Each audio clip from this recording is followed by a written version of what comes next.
Masih dalam pembahasan kita mengenai living statelessly, mari kita baca dulu dalam Filipi pasal yang kedua, apa yang kita sudah sering dengar bahwa untuk belajar mengenai hidup tanpa pamrih, kita harus belajar kepada Yesus.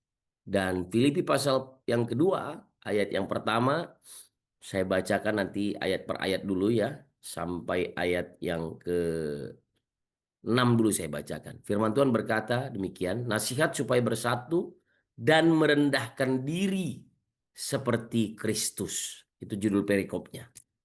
Dan dikatakan, jadi karena dalam Kristus ada nasihat, ada penghiburan kasih, ada persekutuan roh, ada kasih mesra dan belas kasihan.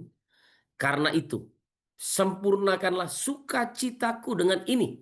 Hendaklah kamu sehati sepikir dalam satu kasih, satu jiwa, satu tujuan, dengan tidak mencari kepentingan sendiri atau puji-pujian yang sia-sia. Sebaliknya hendaklah dengan rendah hati yang seorang menganggap yang lain lebih utama daripada dirinya sendiri. Dan janganlah tiap-tiap orang hanya memperhatikan kepentingannya sendiri, tetapi kepentingan orang lain juga. Hendaklah kamu dalam hidupmu bersama menaruh pikiran dan perasaan yang terdapat juga dalam Kristus Yesus, yang walaupun dalam rupa Allah tidak menganggap kesetaraan dengan Allah itu sebagai milik yang harus dipertahankan, melainkan telah mengosongkan dirinya sendiri dan mengambil rupa seorang hamba dan menjadi sama dengan manusia. Ayat 8, dan dalam keadaan sebagai manusia ia telah merendahkan dirinya dan taat sampai mati, bahkan sampai mati di kayu salib. Filipi pasal yang kedua ayat yang 1 sampai dengan ayat yang ke-8. Nah, Bapak Ibu, saya mengutip khotbah dari Pastor Febri ya minggu kemarin, dan dalam pembacaan firman Tuhan tadi dikatakan, dunia ini Bapak Ibu, Yesus mengatakan dan meminta kepada setiap kita bahwa kita harus merendahkan diri sama seperti Dia. Itu sebabnya tadi dimulai dengan kata, jadi karena dalam Kristus ada nasihat penghiburan kasih. Dikatakan gini, ada kasih mesra dan belas kasihan. Lalu dibilang gini, karena itu sempurnakanlah sukacitaku dengan ini. Hendaklah kamu. Nah ini, saudara. Jadi Yesus berkata kepada setiap kita, firman Allah berkata kepada setiap kita, hendaklah kamu. Nah, ini bertolak belakang sekali dengan apa yang terjadi hari-hari ini dengan dunia ini. Dunia ini sekarang berkata kepada setiap kita, kejarlah impian, bahagiakan dirimu.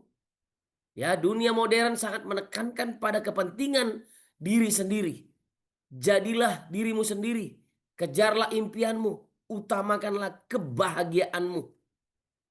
Ini yang sekarang sedang terjadi di dunia ini. Itu sebabnya kemarin waktu kami sharing di BR02 dan saya mengatakan bahwa pertanyaannya kemarin oleh Pastor Moren dikatakan begini, apakah mengutamakan orang lain itu masih relevan pada zaman ini? Nah, saudara, kalau lalu saya menjawab dari pengalaman hidup saya karena kita di BR0 di breakout room itu seharusnya tidak berkhotbah lagi ya. Banyak orang eh, ya memang kita bisa menambahkan, tetapi lebih banyaklah bersaksi tentang apa yang terdapat dalam kehidupan kita. Dan saya mendapati memang secara kehidupan di dunia modern ini tidak relevan lah mengutamakan orang lain. Bayangkan aja kalau saya mengutamakan orang lain pergi ke kantor gitu atau pergi dalam perjalanan naik mobil selalu mengutamakan orang lain di kemacetan Jakarta ini. Ya kita ini nggak pernah sampai gitu ya. Kalau eh, berdasarkan cara berpikir manusia nggak relevan sebetulnya. Tapi berdasarkan firman Allah, pikiran Allah, ini yang relevan Bapak Ibu. Dan saya katakan kemarin, ayo sama-sama kita dalam mengutamakan orang lain ini.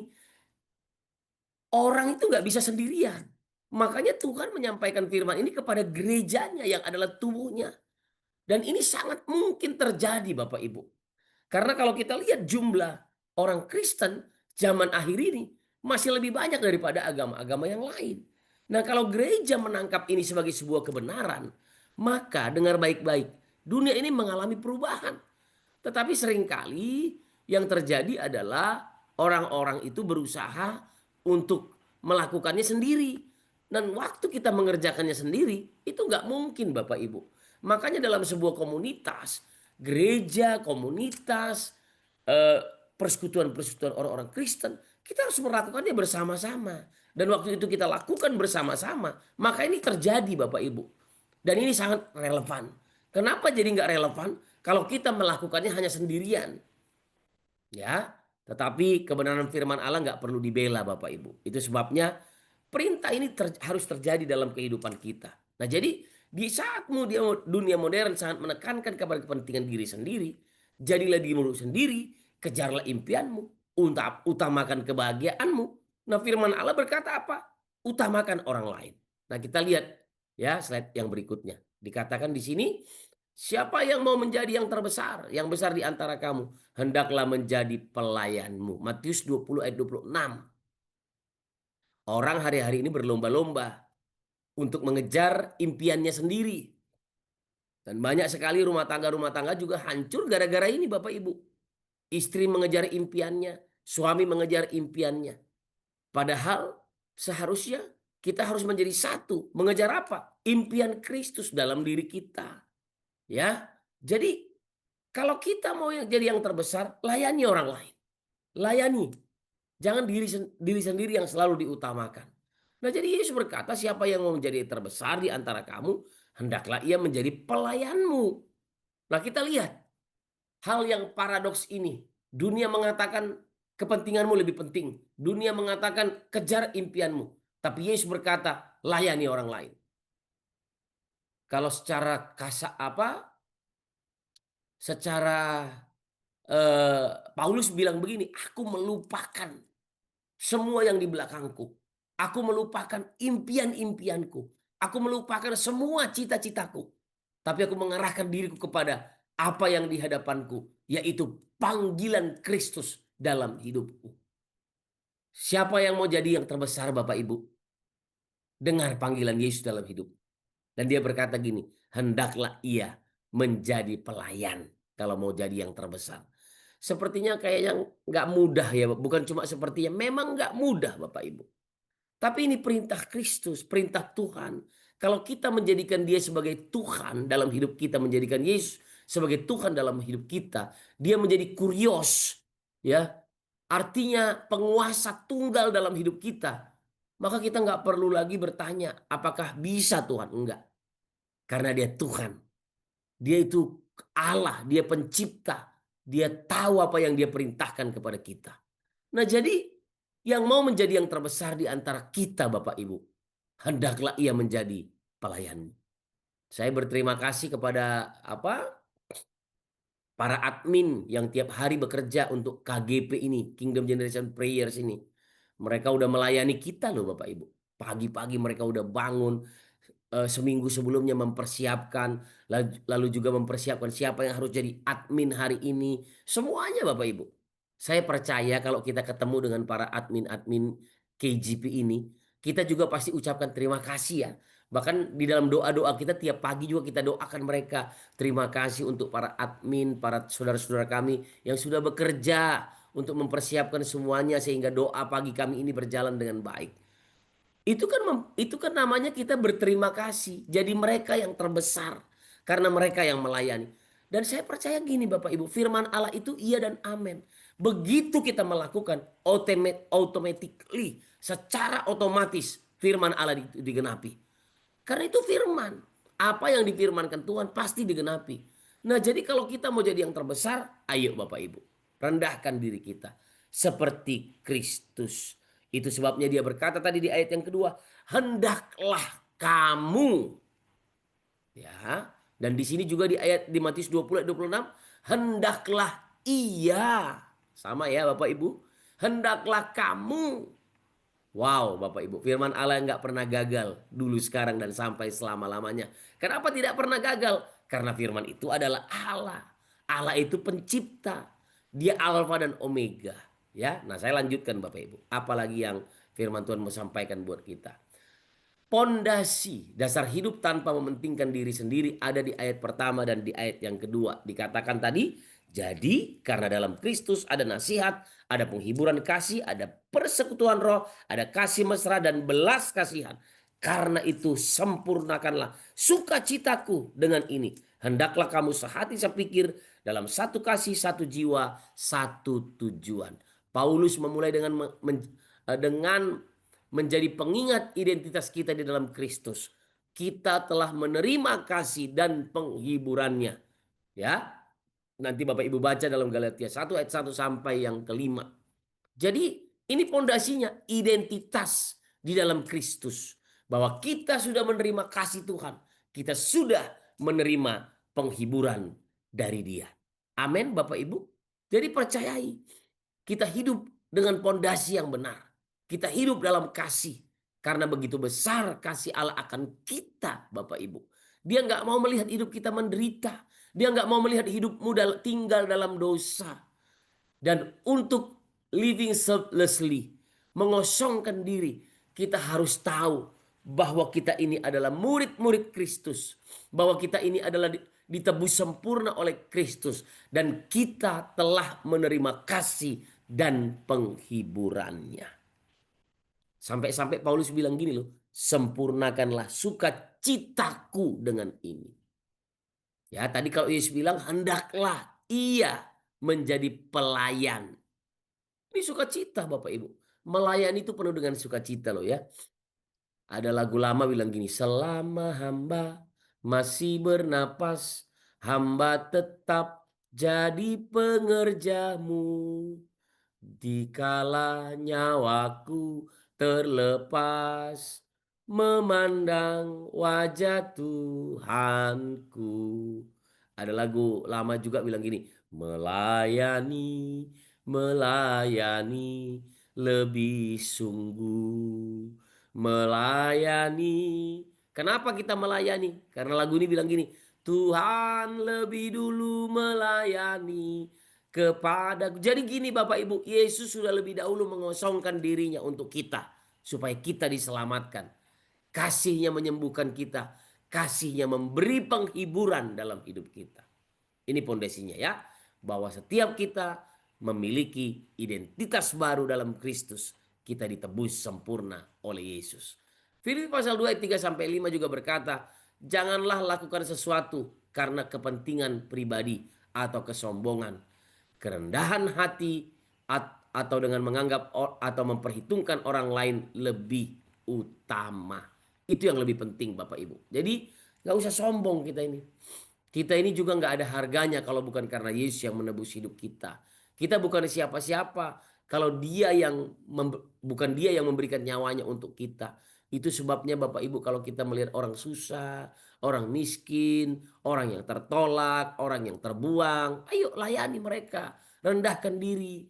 Ya, jangan sepertinya enggak lah itu tugasnya yang lain. Itu tugas orang lain.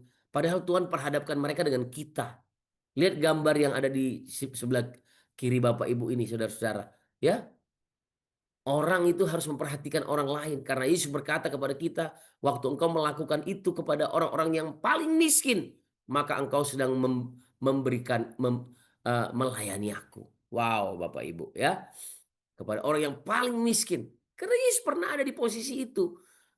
Saudara-saudara, dia mengosongkan dirinya. Paling miskin. Bahkan lebih rendah katanya. Wow. Kenapa? Karena dia mengasihi kita semua.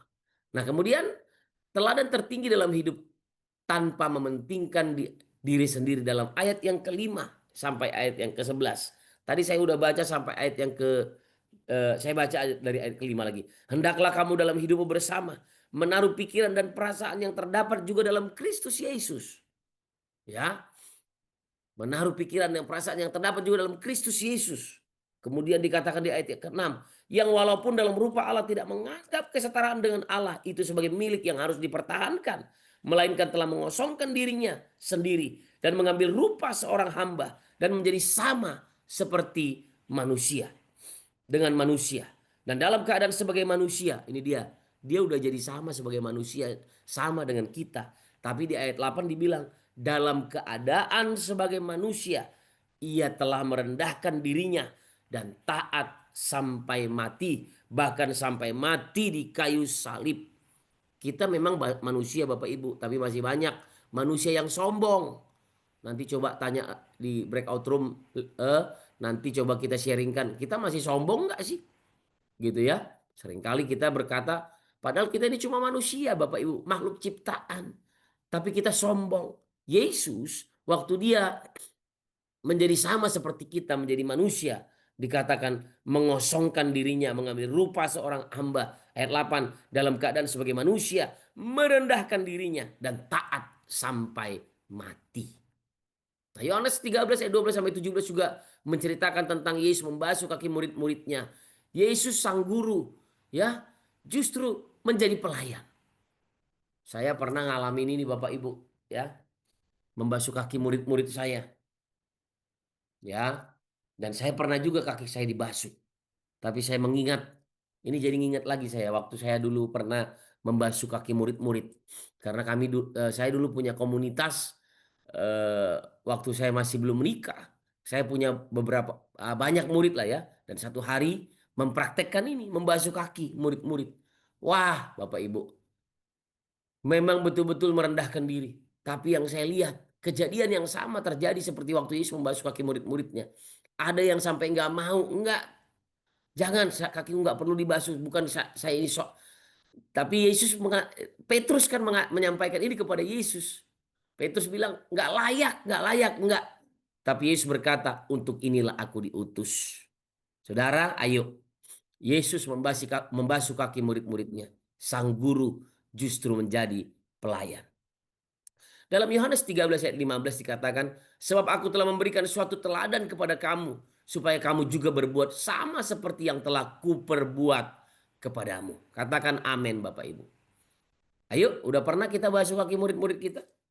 Udah pernah kita melayani orang-orang yang membenci kita? Sudahkah kita pernah melayani ataupun mengasihi? Sudahkah kita mengasihi orang yang membenci kita? Ini sama dengan membasuh kaki murid-murid. Tapi prakteknya secara teknis Yesus pernah mengajarkannya. Dan ini juga seringkali kami lakukan dalam kegerakan pria ya. Suami membasuh kaki istrinya. Ya, sebagai kepala dalam rumah tangga harus melayani keluarga.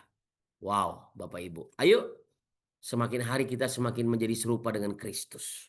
Nah, kesimpulan yang saya bisa ambil hari ini Bapak Ibu dan juga bahan pertanyaan yang sama seperti yang disampaikan pada hari Minggu di ibadah kita yang kedua, hidup tanpa pamrih, tanpa mementingkan diri sendiri bukanlah beban. Katakan amin. Dan sekaligus sebagai pertanyaan buat kita ya, perenungan. Tetapi panggilan mulia yang meneladani Kristus. Hanya dengan kekuatan Roh Kudus kita dapat menghidupi panggilan ini. Nah, mungkin pertanyaannya begini, apakah Anda sudah menghidupi panggilan ini? Hidup tanpa pamrih? Atau masih, kalau melihat orang-orang yang susah kita masih, aduh nanti dulu deh, saya sendiri masih susah. Itu namanya kita nggak tahu identitas kita Bapak Ibu. Ada orang gini, udahlah kita aja masih susah Bapak Ibu. Orang kalau nggak pernah ngerti identitasnya, ya masih begitu. Jadi sebetulnya hidup tanpa mementingkan diri sendiri itu bukan beban. Tapi itu panggilan mulia. Dan kalau Yesus yang memanggil kita, coba lihat kedua belas muridnya waktu dipanggil. Tuhan nggak pernah biarkan mereka kelaparan. Yesus memanggil kedua belas muridnya. Waktu mereka ada di tengah badai, Yesus cuma berkata kepada badai, diam, tenanglah. Dan badai itu juga diam dan tenang. Kenapa kita nggak melihat badai nggak pernah tenang dalam hidup kita? Karena kita nggak mengikuti panggilan Tuhan. Ya, jadi ayo coba ya kita kembali. Yang berikutnya, kesimpulan dan bahan perenungan. Yesus bukan hanya berbicara tentang pengorbanan. Ia menjadi pengorbanan itu sendiri. Ia mengosongkan dirinya, ya, dan menjadi sama seperti manusia. Ia memikul salib bukan karena kesalahannya, tetapi karena kasihnya kepada kita.